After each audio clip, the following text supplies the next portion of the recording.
you will have been told more than you knew before you started.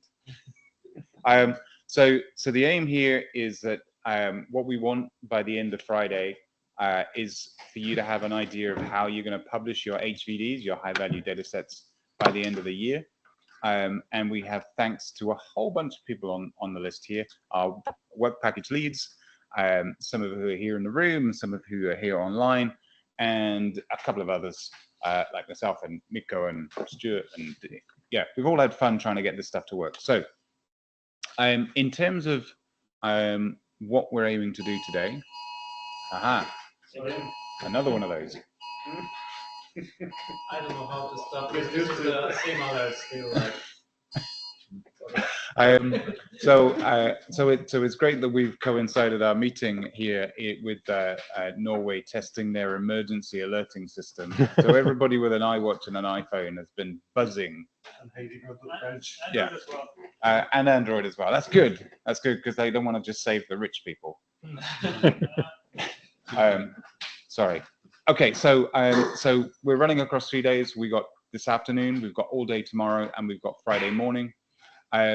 The agenda for today is we're going to do a welcome, and then we're going to do an introduction into MeteoGate to make sure that we're all roughly on the same page.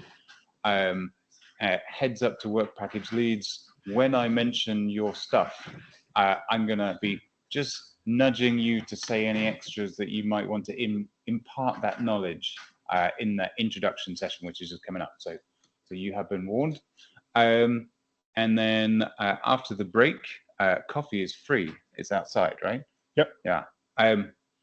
After the break, Vega and Stuart are going to explain how to make discovery metadata, because that's a really important part of the whole system. If we can't find your data, then there's no point publishing your data set. So discovery metadata. And then you're going to lead a hands-on workshop and try and get people to write some metadata themselves. How about that? Yeah, we'll try to do that, hopefully. Okay. I'm minded of something Yoda said about their try, do or do not, there is no try. Yeah. I think we will try with one of our own metadata files. So okay. For the radar data. Cool. Okay. Hopefully. So that's coming at 14:40.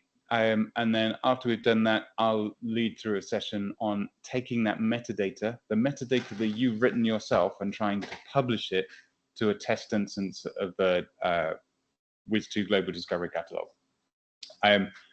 It worked this morning. Oh yes, never try live demos.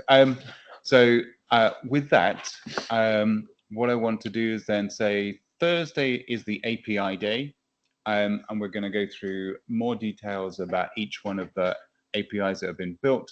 So we have ESO, which is the observation one, which is now called Oasis, if you hadn't paid attention. No, you have misunderstood. So ESO is still ESO. Okay. So the software used by several APIs is Oasis. Oasis is the software, right? Gotcha. Yeah. See, that's what you get for being cocky. Yeah. Wasn't that right, Stuart? Well, okay, and then radar and climate and warnings. So we'll find out much more about those APIs tomorrow. And then on Friday, we'll be looking to turn it up a notch, and we'll be looking about how you publish your own APIs. And Mikko, you'll be talking about how to onboard stuff. And I'll be showing how publishing real-time notifications work and stuff like that. What we want to do before we get onto that is we want to go around the room, virtually and otherwise, to ask who you are, where you're from, and what is it you want to achieve by Friday. And Mikko's going to just grab some notes of what people say in terms of what they want to achieve, so that we can check in on Friday morning and make sure that we're meeting the requirements we said. If we haven't met those requirements by the end of the workshop, then well, maybe we failed as the workshop organizers, but we have a second workshop where we can make sure we cover those things. So that's what we're going to do. I can't see my screen while I'm presenting. So what I want to do is go around the virtual room first. Can I do a quick? Lawrence just said he's outside waiting to come in. Maybe someone can go from the work room. Yeah. Or last, Yeah. so don't go out. No, Just open the door. Yeah. Okay. So could you bring up the person list? So we've got 12 people online. Sure. Right. Okay. So I'm gonna. So based on people in the room, what have we got? Right. Okay. I'm gonna come up here so I can see. So I'm gonna go down the virtual room first. Viga, you're in the room. Jane, Jane, what would you like to achieve by the end of Friday? Okay, so hi everyone, I'm Jane Wardle. I'm the program manager for the MeteoGate community components, which are also known as the Rodeo Work Package 2. So I would love to have been there with you, so sorry I can't. Unfortunately, I need to stay in the UK this week. So really, we've been working to put these workshops together to find out what it is that members need and what support we can provide so you can all start getting your data and your APIs and your HVDs in particular shared using MeteoGate. So for me, it's a lot of listening and learning and making sure that we refine our communications materials and our support and get ready for the next workshop where we'll be doing the same thing in Croatia in October. Thank you. Thank you, Jane. Okay, next on my list is Joe Asplin.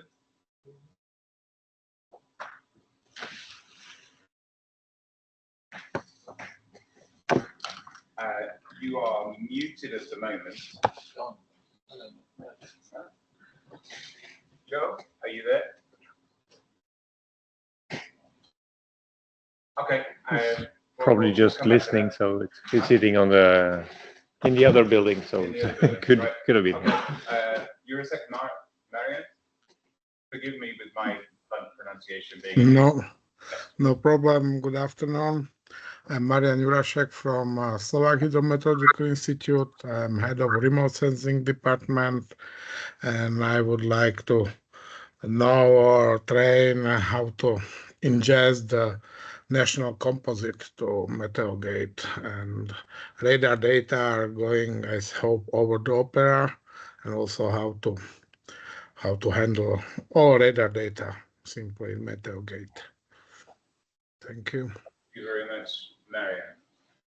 Timo, I know that you're in the room. Lucas, how about you? Hello everyone, my name is Lukas Tvaras. I am from Lithuanian Hydrometeorological Service, advisor of IT division. So when it comes to possible achievements by midday Friday, I think at least not only to hear in theory, but to see some things in practice, how the ingestion of the data works. That would be my main purpose. Okay, thank you very much, Lucas. We have Marian. Marian Modek. Yeah. So you're in the room. I thought you were in the room. Yeah. Okay, I'll come back to you. Yeah. Musawi Sayed Musawi. Yeah. Sayed. Okay. Yeah. Hello, good afternoon, everyone. My name is Sayed Musawi. I'm working at Metro France. I'm not IT developer, but somehow I'm involved in the EUMETNET activities. So I look forward to have a clear common understanding of the MeteoGate concept, and also look forward to have the practical implementation of this system. Thank you. Thank you very much. Raitis. Hello, I'm Raitis. I'm from the Latvian Meteorological Institute, and this time I'm mostly just listening in, and I hope to join you in the workshop in October. Okay, mostly just wanna learn more about the MeteoGate and these two. Sorry. thank you. You're welcome to come along to this one, and then obviously we look forward to seeing you in the second one. Miko Visa is in the room, so I'll come to you later. Anna Kaiser, you are here, and Willie, you're here. Is that the end of my list? So could you scroll my list?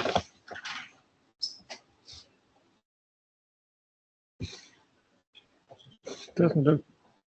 Yeah. Okay. That's the end. So, So thank you everybody online. I'm going to go through people in the room. I'm going to ask people to speak up. By the way, I'm standing like 10 feet away from the microphone. Is that audio working okay? Just about, yeah. Just about. Okay. So we have. We'll do our best. I'm going to start at the back, and then I'm going to go along the rows. And this is where I don't embarrass myself by not being able to remember people's names. Yeah. So we're going to go in order like that. Okay. So. Okay. Hello, everybody. So my name is Anna Kaiser from Latvian, and I'm the work package lead for work package 6. So considering the radar data, and I'm working for British Meteorological Institute, but I'm also the EUMETNET program manager. So all about radars.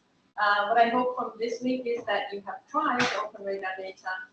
Try to upload your data to that, and I'd like to share your experiences and try to improve on that. Thank you. I'm Björn Wallin from MeteoSwiss. I've been following MeteoGate for some time. I'm in the enterprise architecture team at MeteoSwiss. That's it. Looking forward to learning more. So you just want to learn stuff, right? You have no clear objectives. Okay, that's good. David. Yes, hello, I'm David Power from MeteoGate France. I'd like to, at the end of these meetings, I want to be able to publish and retrieve data from and to MeteoGate France. And I want to work on WIS2 interfacing, see how this validates with WIS2, and especially how we can manage our existing APIs. It's possible to get them into MeteoGate.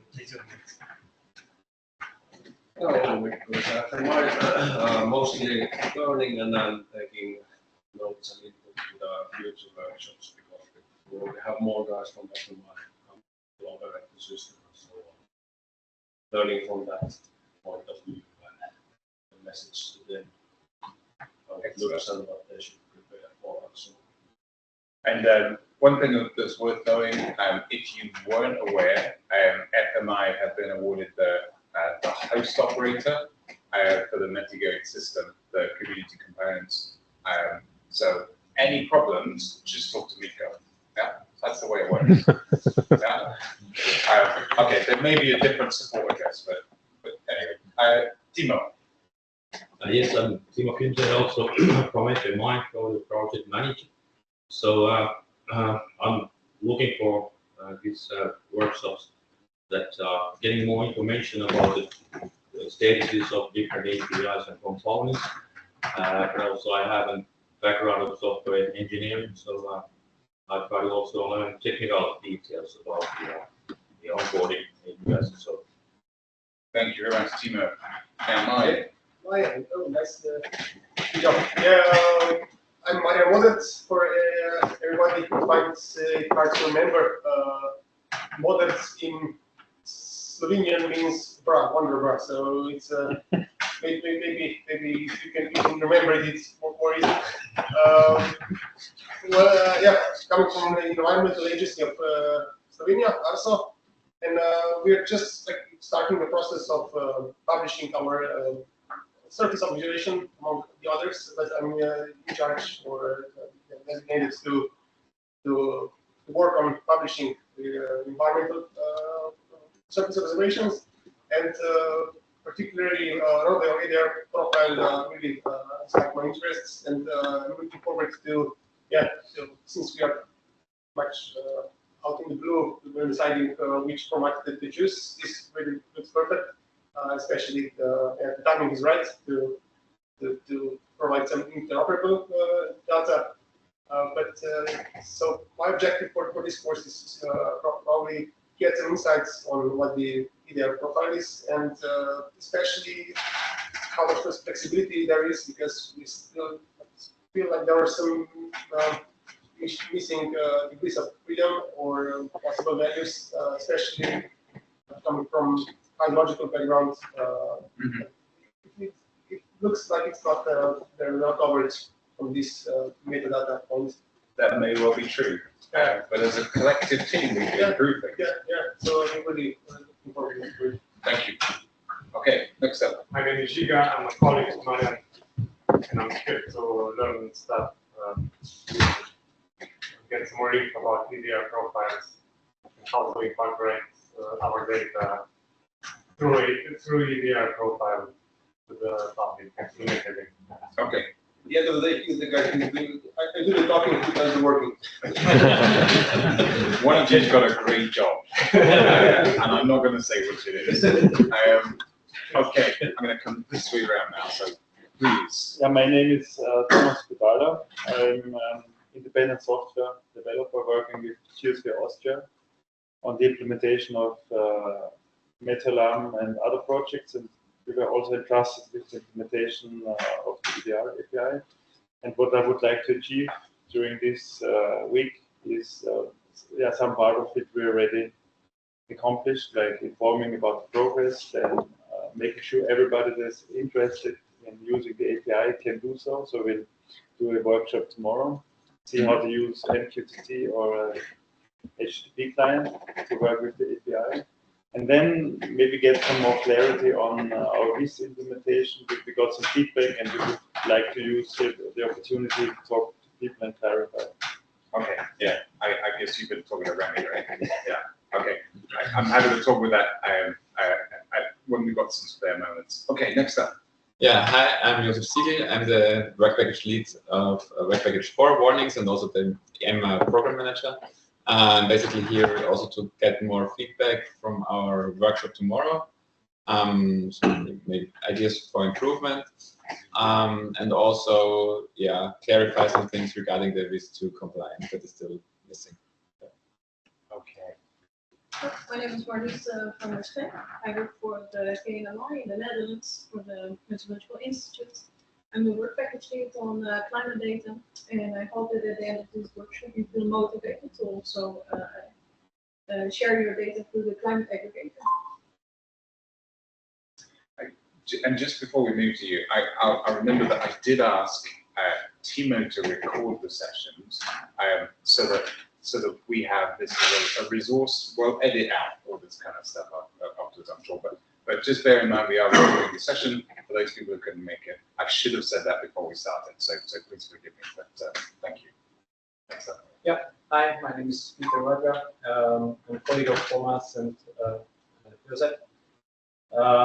So we implemented our EDR API recently, and what I'm looking for in the next sessions is some really specific technical details regarding WIS2 needs to be clarified, and basically testing together and figuring out what's missing for the full MeteoGate integration. Okay. Okay.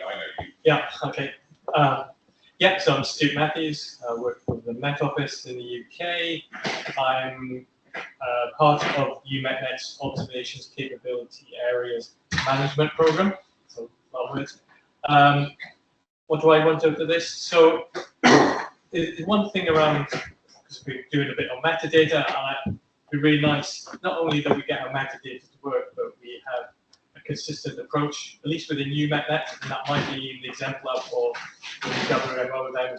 But because what I've seen, there's lots of discovery metadata, but it doesn't look that consistent. So it'd be nice to at least 33 countries have it reasonably consistent at that level.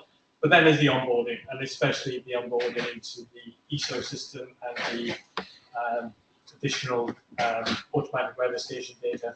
And it'd be really nice at the end of this week we have more than 3 countries who are part of the development list. So, okay, that's a nice, easy to measure objective. Or a 4th country to get. Okay. Just one. One additional one. I think that proves it can be done by people who work in the development. Awesome. Thank you, Stuart. David. I just have some info from online that the sound is not very clear online. Okay, so online, we have one little microphone in the room, and most of the time the talking is going to be done from me close to it. And when we come to questions and stuff, I'll try and repeat them. But just as we're doing the tour de table, it's difficult to move the microphone around. So apologies for the sound for folks online. Thank you, David. Lars. Yeah, my name is Lars Koppa. I'm working in the data management team for Meteo Swiss. So, and I'm here to find out how to leverage MeteoGate and how to integrate this in our ecosystems, so that we understand who to send to the next course and how can we prepare ourselves technically. Thank you very much. Peter. Yes, I am Peter from TMI, and the developer from our open data team. So TMI has been on a little bit of a break, but we're back in. Our director is now an ambassador for Rodeo, and everything is great now. So welcome back. Thank you. So yeah, me and my team, we want to start planning, like how to integrate with Rodeo now with our existing open data APIs. So we're really looking for, I guess, the hard requirements, and, I guess, any sort of standards written down, minimum requirements, recommended requirements, these sort of things. So we kind of know, yeah, we can start planning. Because we already have the experience with OTC and these kind of things. So, yeah. Thank you. Yeah, my name is Eben. I'm an architect working at EY, Denmark. I'm a colleague of Peter. And I'm fairly new to this community, so I'm to a large extent here to learn. Also, there's the technical aspect. In this goal of publishing high-value data sets as a very interesting and relevant one, right? So I hope to be able to go back to the management and convince them to invest more. I hope that you could go back and convince them to invest more as well. And also contribute and establish the roadmap to somewhere to start, right? Thank you, and welcome to the community. Hi, I'm William McKeown from EUMETNET. I'm running the work package 7, which is user and data provider engagement. So I'm working with some of the work package leads, VIGAR especially, on getting people to onboard their data. So what do I want out of this week? You always learn something you didn't know from these workshops, so there's that. The other two most important things for me are that everybody else around the table learns something, because they're the people that we'll be talking to about onboarding the data. And also, if you manage to onboard some people's data, that's a shorter list that we've got to go and talk to people. So there you go, no challenge. Thank you very much, Willie. I'm going to go all the way to the corner with the other Mikko. Mikko Rohala, Finnish Meteorological Institute, part of many of the broader work packages, maybe as an architecture role. I'm also one of our representatives to the OTC. So one of my interests here is to learn how other experiences with other institutes about the EDR, if there's something to improve, because we can definitely affect the standard itself. And then as a part of the Rodeo project, and it has spread outside of the Rodeo as well, is the EDR restricted profile, which will be in the next version of EDR. So new members are welcome to join that team, where we, in addition to the standard, specify how we want to implement stuff in the EDR, so that it's we all do it in the same way, and as such it's easier to implement clients without doing backend specific modifications, because we all do it a little bit differently. our previous experience with some of the countries here was that everyone implemented the EDR differently. Everyone was right, but it was still different and difficult to use. So that's one of my interests here, to learn about your experience and maybe give feedback to the OTC and the profile work. And the other thing is to hopefully see some new data sources added to radar and MeteoGate itself. Thank you very much, Mikko. Vegard. Yeah, Vegard, Met Norway. Arranged this meeting, I think. You certainly did. Yeah. Thank you for hosting us. Work package lead for ESO. Technical support for Anna-Kaisa on work package 6, which also used Oasis software, and also have a general interest of use of sharing the data within the community. So it's. Thank you very much. And finally, I'll introduce myself. I'm Jeremy Tandy from the UK Met Office. I am also the chair of the EUMETNET expert team on FEMD. So I'm kind of like trying to create this federated data sharing ecosystem from nothing that there was before. With the help of so many people, we're going to create something that didn't exist before, and we will make our data shareable in a one-stop shop. TM trademark. So what I want to achieve over the workshop is I'd really like to understand where the grit in the system is, what makes it difficult to make it work, and then we can go and improve those things. So that's what I'm hoping to get. So this is interactive. If stuff doesn't make sense, interrupt, ask questions, get up, move around, keep the energy in the room. We will be doing some presentation material for sure, but also we'll be doing hands-on stuff. So do make sure you enjoy it. And if you've got those questions, please ask. Can I ask you all as a favor to keep an eye on the chat and people raising their hands?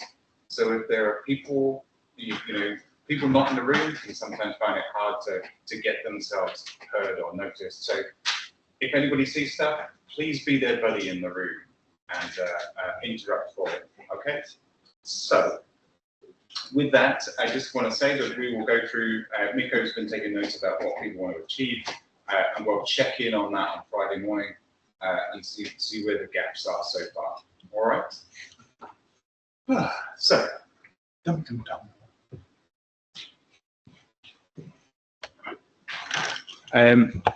What we're going to do is we are going to run through now the introduction to MeteoGate to give an overview of kind of how it all works. The aim is to finish that at 2:30. I think we might be a little bit early on that, which is fine because in one of the later sessions this afternoon, I've written more slides than I planned. So we'll use the time, but in a different way. So in terms of MeteoGate, let's do a hands up. Hands up online, because I love to be interactive, and hands up in the room. How many people have heard of MeteoGate before? Oh, that's good, because it's mainly in the agenda, right?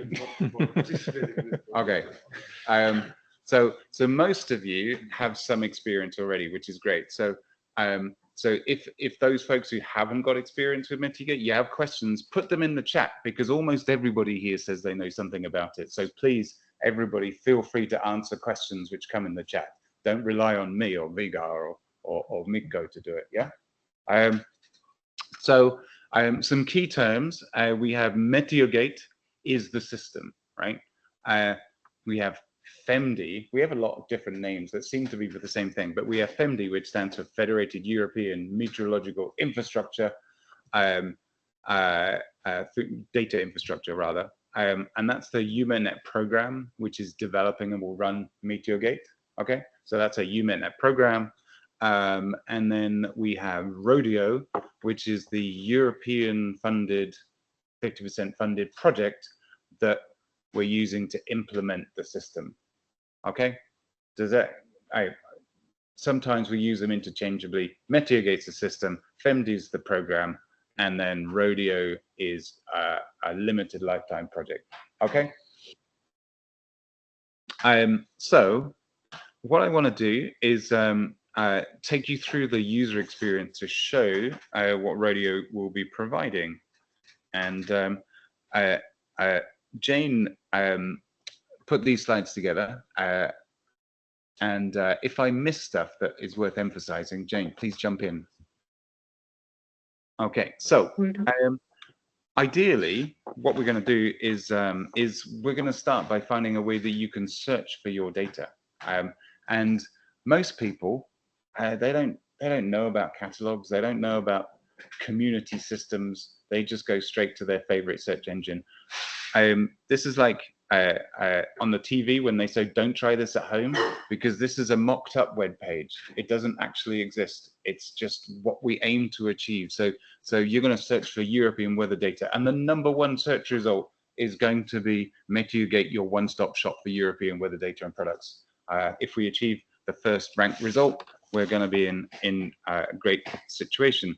So the idea is that we'll be able to click on that, and then we'll be able to follow the links in the discovery metadata that get presented to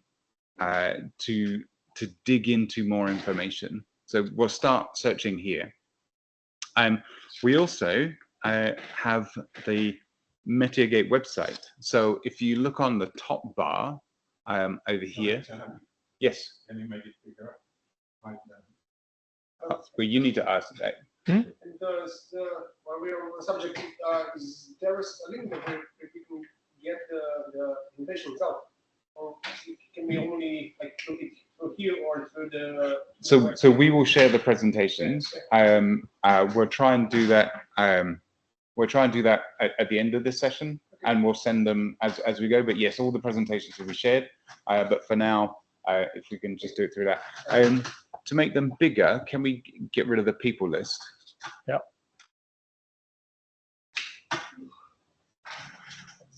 Thank you for driving. If I find my cursor, yeah. Now it's there. You can click view and focus on content. So on the top there's a view button. You see where it's got the box? Next to the smiley face, right on the top. There's view. Yeah, view. See it. And focus on the content. There you go. Okay. So that's about as good as it gets. Yeah. Should be able to point out as well, which should show the whole presentation. Is that big enough for now? Okay. Thank you. So could I just inform one thing? Yes, please. We actually have that page. It actually exists. Yeah. Okay. It actually exists. Yeah. This is not made up. This actually exists. Vigor, could you add that IP address to the chat? Yeah. Trying to do that. Okay. I don't remember it, so I go there first, and I tell you. We have it. There. Oh. And if I take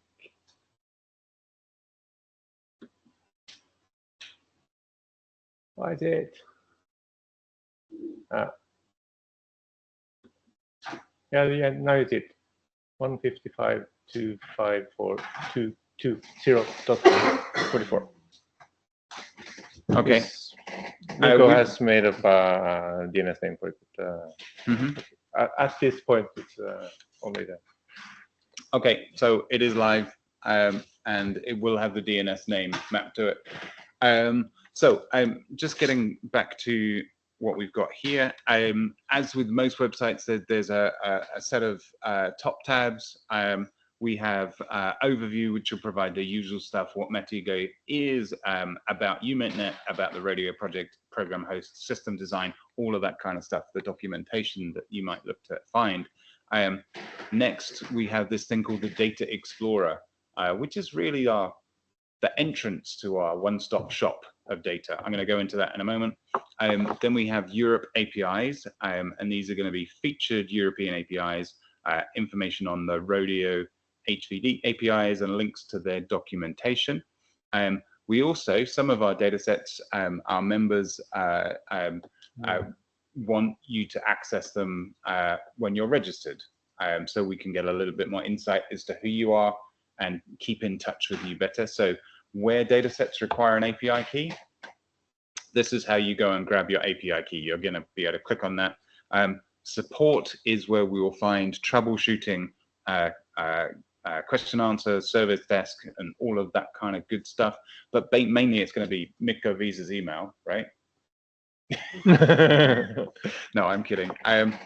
We will have, and then the light green thing at the end where it says EUMETNET Members, that will be information on how EUMETNET Members, that's us, how we publish our data into Rodeo.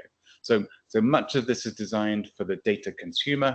The light green tab on the end is where we'll find information for us as data publishers. Okay. Okay, Data Explorer comes next. Let's find out a little bit more about that. We have the Data Explorer is built on an open source, a collaborative open source project, which has been pulled together by KNMI, Met Norway, and FMI. And this is a web-based application that has been built for some time. And the idea is to provide mechanisms to visualize data in the browser, be it from a web map service or interactive data APIs. Now, this is kind of really useful. If you're providing data, you want to be able to provide people with a mechanism to search for data. So in the Rodeo project, we've added to the GeoWeb to allow it to browse through the discovery catalog and find the data sets that are available. And then once you've found those data sets, you can then add them to your Data Explorer / GeoWeb interface, and then you can see and interact with the data. The intent, the primary focus of this is for technical users, people who understand weather data. This isn't designed to support somebody who's just doing where they just want to check whether or not they need to hang out the washing or take a coat for the day. It's slightly technical. We've got layer managers and all that other kind of stuff. So it's designed for us. It's designed for the experts. It's not a consumer-based thing. People who don't work for NMHSs, we would expect those users to be professional folks. They would have a decent level of knowledge about APIs, but they don't need to be expert meteorologists. Anyway, you get the idea. We have been through some user experience development, and we are building dynamic searching. So first of all, you can search in terms of text and keywords. And then we have the ability to search based on categories. Sometimes they're called packs or chips. Those are the HVD categories. So you can click on those and get the data sets which come up. We have filters based around country, the formats you might be interested in, and so on and so forth. And we also have a map-based search as well. And then in terms of other features, you can bookmark data sets, and you can click on the information icon to find more information about the data set, because in some cases, many cases, 2 lines of information is not enough to understand what the data set is all about. So where are we going? So you can copy a link to the data set. You can get the API key from here. Let's just check. You can get the API key. when you want to use the data from the API in another application or system, you can get the URLs to reuse in other systems. We have the ability to preview data. If you're sorry, we can preview data if your data set is publishing data in as a web map service or OGC. Sorry, I should say OGC API maps. Is that the one which is supported, or is it old style web map service in GeoWeb at the moment? But it'll be OGC API maps as well at some point, maybe. Anyway, if you've got a map service. OGC web map service. Mm-hmm. And it also supports EDR, time series currently, and also vertical programs. Okay, so I'll just repeat that from the microphone. So we're supporting the OGC web map service. We're supporting time series data, and we're supporting vertical profile data at the moment. And OGC API EDR, so that's the environmental data retrieval API that many of folks here talked about wanting to learn more about. The idea here is that you can search through the metadata and find out a lot, but sometimes it's not until you actually see the data in a visual form that it makes sense. So that's why we provide the ability to preview that data. We've got links here that allow you to be able to access the data. You can copy those links. There will be mechanisms here so you can copy the URLs, the links to subscribe to real-time notifications about data, and links to actually download data files onto your local system if that's what you want to do. The important thing here is that the data that we share through MeteoGate, you don't have to access it only through Data Explorer. You can access this data through any kind of API query tool. You can subscribe to notification messages in the Wiz2 way, that we'll get onto later in this workshop. And then you use the URLs and links to get particular data objects, or you could just go straight to the metadata record that has actionable links in it that point you to the data services. So there's a whole ton of different ways to get access to the data that we will publish. The important point here for Data Explorer is we bring it all together into one place and provide a mechanism to visualize what's going on. Please. Sorry, I was trying to make it interactive. Yeah, please go ahead. So this is one of the ultimate tests of how compliant our product is if the data will be just pluggable out of the box in the data explorer. Yes, 100%. So if I just repeat for the people online, the question is, so if I really want to demonstrate that my data is compliant with the specs, it should just plug into the system, right? And I think that's a really good point. In MeteoGate, we made some choices about the APIs that we would support because every API is slightly different, and we didn't have the resource to build lots and lots of different adapters. So, for example, my friend over here from Métier France, David, the APIs that Métier France have built aren't OGC API EDR, and that's fine, that's their choice, but it won't directly plug and play to render the data in this. And to just continue, colleague from the FMI, Mikko? Yeah, I forgot the name. Just say Mikko and it generally covers most of it. He said that everybody does the OGC EDR a bit different. Yes. And with all of those APIs still just plug and play with the Data Explorer, or we have to further converge those implementations to really be pluggable. Okay. So again, repeating the question. So when Mikko was describing your interest in much of the stuff that's going on, you pointed to the fact that 6 months ago, when we looked at different people publishing different OGC EDR endpoints, they were all slightly different. It was possible always to display the data in GeoWeb, but the way the data was organized, the parameters, the number of things that were shown from one data set to the next, it was different, and it was a really confusing experience for the users. So our intent with the OGC, with the EDR profile work, is to effectively define some good practice and write that down in a way, and then say, if you're publishing data, please use the profile, because it will make it way more consistent for the users when they're trying to browse through all this content. So the main idea is, you learn it, you have to stop me, otherwise we will just go like. Well, you know, it's sunset is at 22:38. So the main idea is that, for instance, like air temperature meters grounds from random city in Switzerland and in Slovenia and in Norway would show up and be retrievable in exactly the same format, or in would it have to still like manually comprehend?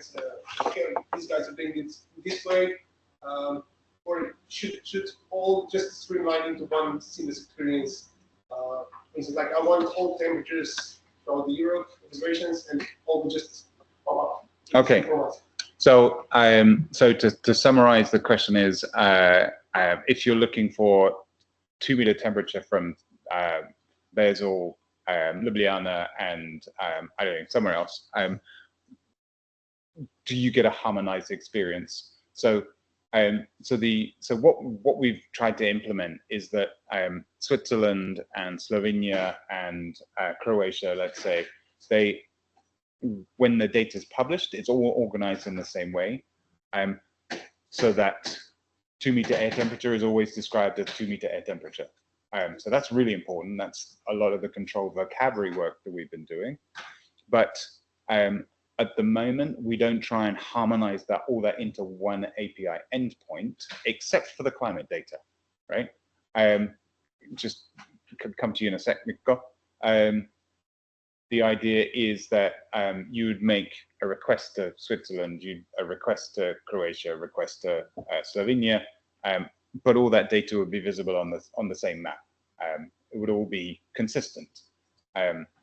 Mikko. Two things about this EDR profile. There's tomorrow morning presentation about that. 5 over, who is working here in Norway, and reading that. So more information there, and we can discuss also in the meantime. The other one is that ESOP, Vegas perspectives. If you publish your data there, it implements the EDR, and everything is harmonized there. So you just need to put your data there, and all observations from Europe are harmonized in that. But if you publish it through your own EDR that you have implemented, then I would really strongly recommend that you use the EDR profiles. It's generated so that it's as compatible as possible with the other people that are using that. Thanks. Okay. Jane, is there anything else that you would want to emphasize on this set of panels that we've got on the screen? No, nothing at the moment. No. Okay, thank you very much. Let's move on. So users of the APIs, they're going to find a bunch of stuff. And I'm going to go through each one of the different work packages, and I'm going to ask the work package leads to, in fact, why don't I just ask the work package leads to talk to what the API users will find. So Vegard, what would they find for observations? So like Mikko says, that we harmonize all surface observations on all parameters that's registered in the elements or the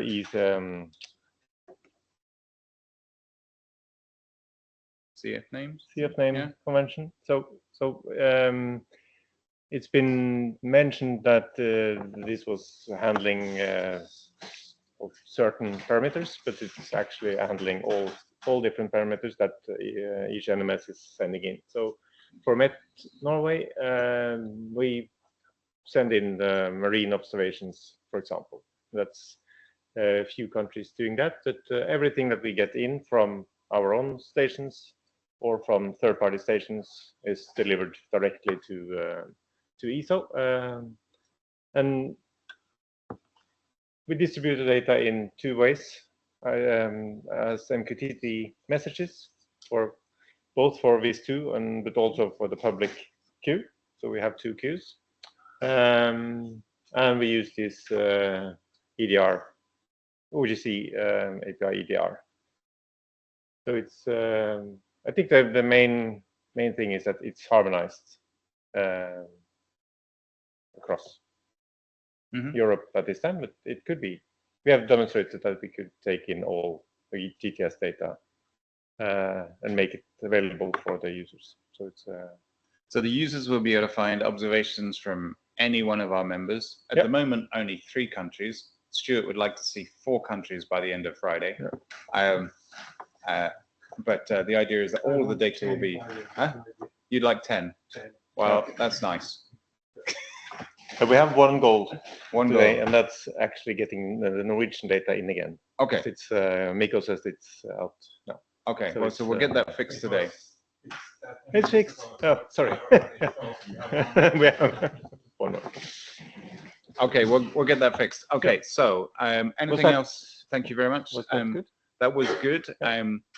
Is there anything else that users of Observation API will need to know? Need to know? How to ingest the data. That's the most important thing that we have now. I guess that's the data publisher side as opposed to the data user. Yes. Yeah. Okay. So we'll talk about data publishing tomorrow. Yeah. Yeah. Okay. So I'll wait for you to finish. Joseph, would you like to talk through what API users of the warnings people will find, or delegate that to one of your colleagues who's sitting there thinking, "Don't ask me"? No. I can start. I mean, basically, the warnings are a bit of a special case here, I would say. Of course, you will find all of our warnings, both in kind of near real time and also in an archived way. But you will you can subscribe to certain topics like countryside, like for example, for a specific country, or also a filter like from a certain time span. If you go for the archived data. And also filter, as it's said here, like hazard types, awareness levels, like our core parameters, I would say. Cool. And obviously, this builds on top of the many years of collaboration in Europe and EUMETNET around the warnings program and EMA, European multi-hazard alert system. So all of that's coming to an API near you, right? And next up, Malise. Yeah, so you can find the climate data from 9 different countries that are marked green here on the map. And so for the climate data, we have 8 core parameters that we have defined together. That is the data that we want to share collectively. As a backup, this will be done in a daily and with hourly fashion. But of course, as you see, like if you are going to query over a certain area, it could be rather patchy. Therefore, we have also a backup for data, the European Climate Assessment and data sets. So KNMI is managing this data set as well. And we will make an additional OGC API EDR over these data sets.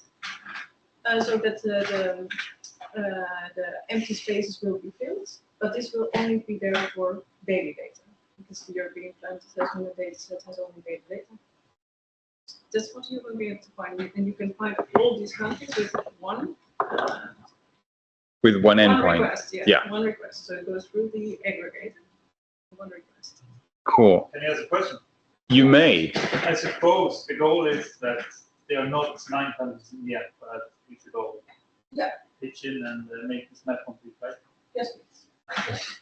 And that is my goal also for this workshop, that at the end you can motivate to go in it together. So So for the folks online, Bjorn said, so where's Switzerland? More or less. So the idea is that we have 33 countries listed here eventually. These are the ones we got listed here are just the rodeo partners. Is that right?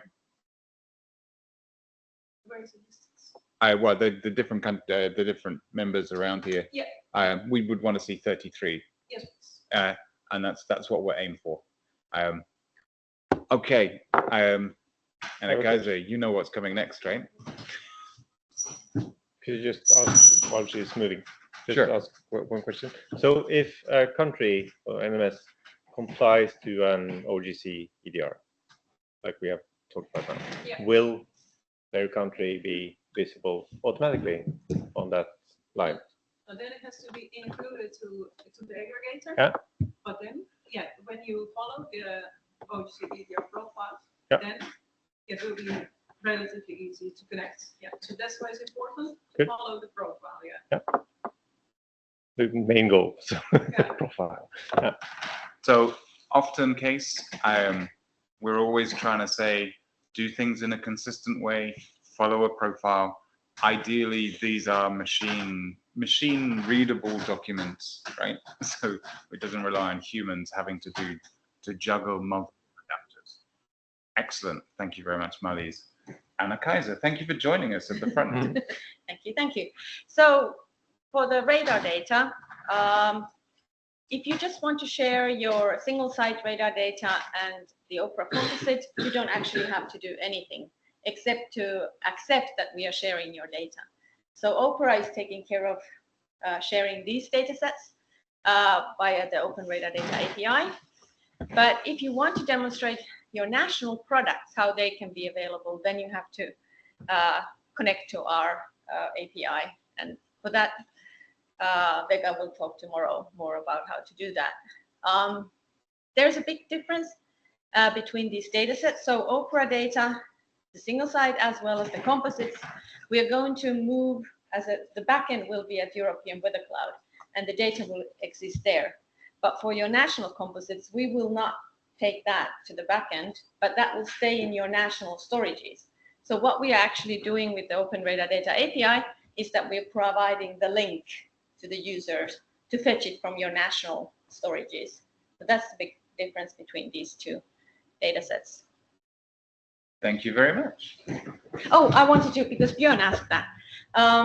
If you want to share your volume data, so single site data from your national site, I'm sorry, that's not possible because we are sharing it already via Opera. Then it will be two same data sets that might be a bit different, but it's hard to distinguish these from metadata. So we are sharing only the products from your national, not the volume data. But in case a country doesn't, we're not part of Opera, they could actually send data that way. But let's not complicate things too much. Yeah. Another thing that I could will say that as a requirement for your national products, we would require it to be either ODIN HDF5 compliant or cloud optimized GeoTIFF. Willie, go ahead. So that means that they don't need to have an API that they then connect to. You can go straight to their storage and pick up their national composite and then. As long as the storage is publicly available. Okay. Maybe a follow-up question. What does that mean if we would like to share our volume data with MeteoGate? We cannot. Or we can, but not via the open. You can share it if you send it to Opera. Opera will share it. So it's available via Opera, okay. But you cannot share it via this national way. So we will take it to the backend. We will share it. But they're in Opera, so their data is already in. Yeah, their data is. I mean, we're going to share your volume data. If you do nothing, it's okay.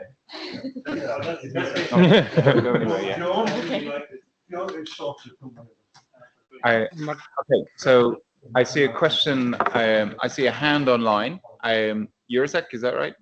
Yes, Kaiser, I'm just curious with the other moments which are not now sent to Opera. Yeah, Can we share it? unfortunately not at the moment. So you have to wait that we will put the dual pole also to Opera data flow, and then we will share it via that. Okay, thanks. A constraint, sorry. So it's in your roadmap. You just don't do it yet. Yes, we're trying in Opera to go to that direction. We are hoping in 2 years or something that we would add also the dual pole moments, but not all of them. So Marianne is correct. I mean, nationally, we do measure much more radar variables, but we cannot have just two data flows that are similar. So unfortunately, that's a Gotcha. It will be really confusing for the users amongst them and us. Yeah. Yeah. It was. Okay. Thank you. Thank you. Any more questions or comments online? Okay, hearing nothing, so let's carry on. Let's go back to the our website. So earlier I mentioned that we might need API keys. So as a data publisher, you might want people to register to get hold of your data. Our colleagues from Denmark, that's something you do. So what we in order for people to access data that's propagated through MeteoGate, we also ask the users there to generate, to register, get an API key. We'll talk in more detail tomorrow, I imagine, about how your API key system talks to the MeteoGate. But for now, all you need to know is that as a user, you can get an API key, and what that does is it allows us to, it gives you a slightly better quality of service. In return, we know a little bit more about you and what you're doing with the data. So there's the exchange. We can also email you or get in contact with you if there are going to be outages on a service. So there are benefits to registering. A lot of data will be available to anonymous users as well. Go ahead, Bjorn. Do we want to push people towards registering? Is that like a goal we want to achieve that if possible, or is it just an option you can choose freely? So it's a really good question. Some data sets will require that people register to access them, and others won't.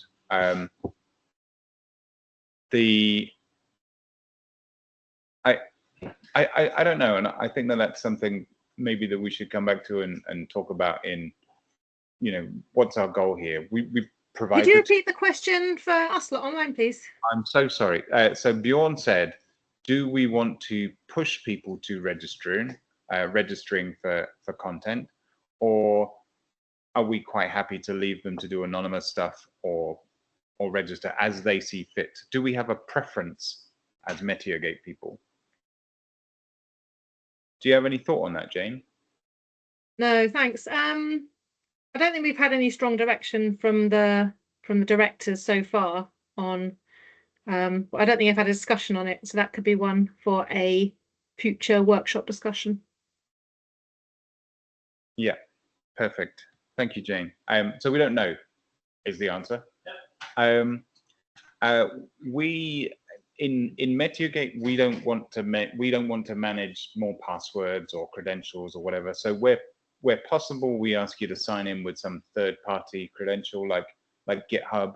I think we support Google so far. We talked about adding Azure Active Directory. So these are kind of places that people will have credentials already. They sign in with their third-party credentials, and then they get given the ability to get an API key and to show the routes that are available. A route is an API channel. You can delete an API key and you can log out. So this is what would happen if I'd asked for an API key. It's very exciting. Here are the routes. I don't think those are valid routes anymore, is that? This is for demonstration purposes only, I think we can say, yes. I think we can safely say that, yeah. So I put in the chat a link to the dev portal. If you log in there with your Google account or GitHub account, then you can see the link. Oh, excellent. Thank you very much. So what Mikko was saying was that if you look in the chat, you'll see the link to the real developer portal and what's available there. Real dev instance, right? Yeah. Yeah, so it's not the operational instance, it's just the development instance so far. Okay, so where are we? In terms of the overall user experience for using data, the intention here is that we're providing data for all sorts of purposes. So first, you get the data so you can support communication. You can add MeteoGate data to charts and content on your NMS's web page. In terms of operations, you can incorporate MeteoGate observation data into your forecast services. For external data service provision, you can redirect your consumers, customers, consumers, to services which are being provided by MeteoGate. For IT operations, you can use MeteoGate APIs and data sources to enhance or replace existing components that you have. So we're trying to reduce the complexity of our collective systems by sharing components. And in research, you can use MeteoGate data sources for training machine learning applications and for reanalysis and so on and so forth. So a whole bunch of reasons why MeteoGate provides value to users. So MeteoGate, as we said before, is a one-stop shop. We have data being supplied by 33 countries across Europe, and we want to make it obvious to data consumers through one place. So let's just talk through how that works. So first of all, we publish our metadata to a WMO Global Discovery Catalog, and I'll be showing you how to do that later today. Number two, data consumers will use the Data Explorer to discover what is available, searching, browsing, previewing the data they want. They could get the URLs for the data and use these to set up routine processes to access the data, or they could subscribe for new data, like observations arrive every minute or every 10 minutes. You can subscribe to be told when those things are available, and that you get those notifications via the Wiz2 global broker. Third, users, data consumers can submit requests for data to the MeteoGate API gateway, and the API gateway is there to really protect your API endpoints from over-enthusiastic users, so we can maintain a quality of service. We also allow for publishing data into MeteoGate that doesn't go via the MeteoGate gateway itself. So if you're happy that your API endpoint is robust enough, just connect it straight up. Have people come directly to your data API. The API gateway is there if you need it. The gateway also lets us collect insights about who's using the data, because it's really important that we understand who's using our data, how much of our data is being used, so we can demonstrate that we're doing useful things with the money that our governments give us. That attribution is really important. Number five, the local components, that's the bits that we're building as NMHS or EUMETNET programs. Local components process the queries, the requests, return the data, and then finally we can bag up the insights and summarize that as to say, it turns out that real-time observations are really useful, and we can quantify how, right? So that's an overview of how all the different components work together. If we look at the chunks here, we've got in green, these are over, where's my cursor gone? Over on this side, we have local components. These are things that as a data provider, you have one of these. So you might build some data access APIs, and you also have some data management stuff, which is part of your commitments to WMO, metadata management, so on.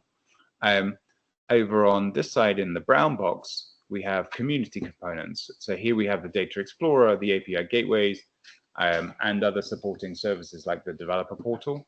And we have the global broker and the global discovery catalog. So Meteo France, thank you, David, on behalf of Meteo France, are providing the global broker in Europe. And we don't have anybody here from Deutsche Wetterdienst, but they're providing a global discovery catalog in Europe. In yellow, we have a whole bunch of documentation about the policies, quality of service, the MeteoGate manual that is being pulled together by the work coordinated through the FEMD activity that Jane is leading as program manager. And then we have a number of other initiatives that we're building on top of, such as the European Weather Cloud for hosting some of the components. We're using public cloud for a couple of bits here and there, but maybe we need to expand out to use that more in subsequent phases, and third-party components like identity providers like Google and GitHub and so on. So there's a bunch of stuff. If I just go one level of detail a little further, we have the EUMETNET programs are building data access components for HVD APIs and program APIs. That's happening in the Rodeo project. Thank you, work package leads. And then it's members themselves, so us national Met services, are building our own APIs to share our national data into this system. And here we can see the components broken out into a little bit more detail. So we have HVD APIs, we have ESO, we have radar, we have warnings, we have the climate aggregator, and potentially other EUMETNET program APIs. In terms of the local components for WMO stuff, we've got data storage, we've got data processing. We need to have a local broker to publish real-time notifications, and you need to do metadata management. You're going to tell us all about that, aren't you, Vega? So we talked about the Data Explorer, we talked about the API gateways, and we've shown you the developer portal, and you can go and grab your own API key from our developer system. So that is a very quick run through of MeteoGate. What it is, what we're trying, what is our offer to the user community, and the components which are built, which build it all up. We are 10 minutes ahead, which is nice. So we have time for questions, or we have time for coffee. Now, you're only going to get a 10-minute break, because I think that we're going to have more stuff after the break. But would you like, are there any questions? Yeah, sure. Please go ahead, Peter. So,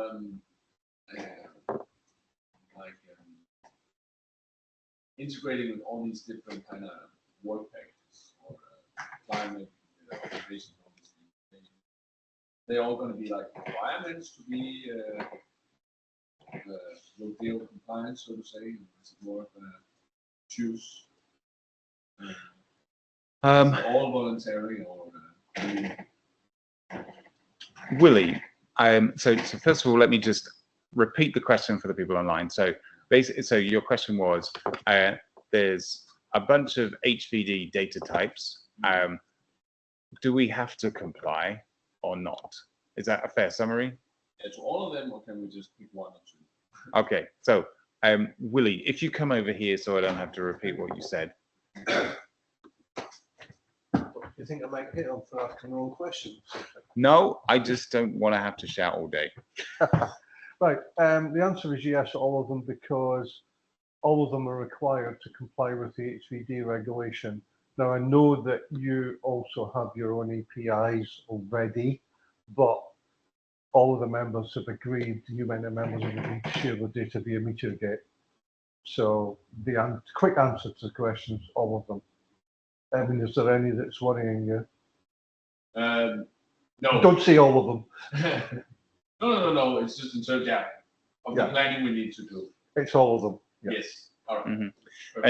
And hopefully by the end of Tuesday, you should have a much better idea on what that means for each one of those HVD types. Yeah. Thank you, Peter. Any more questions in the room or online? Okay, I'm hearing none, seeing no hands up. I'm going to be nice. I'm going to say have a 13-minute break, and we will be back at 2:35, and ready to go for some metadata hands-on training, right? Okay. Do it. Okay, so coffee is outside. We'll be back at 14:35. I'll write that in the chat. Stuart, do you want to swap places? Do you have? Really not now. Yeah. Right, coffee break. Thank you very much.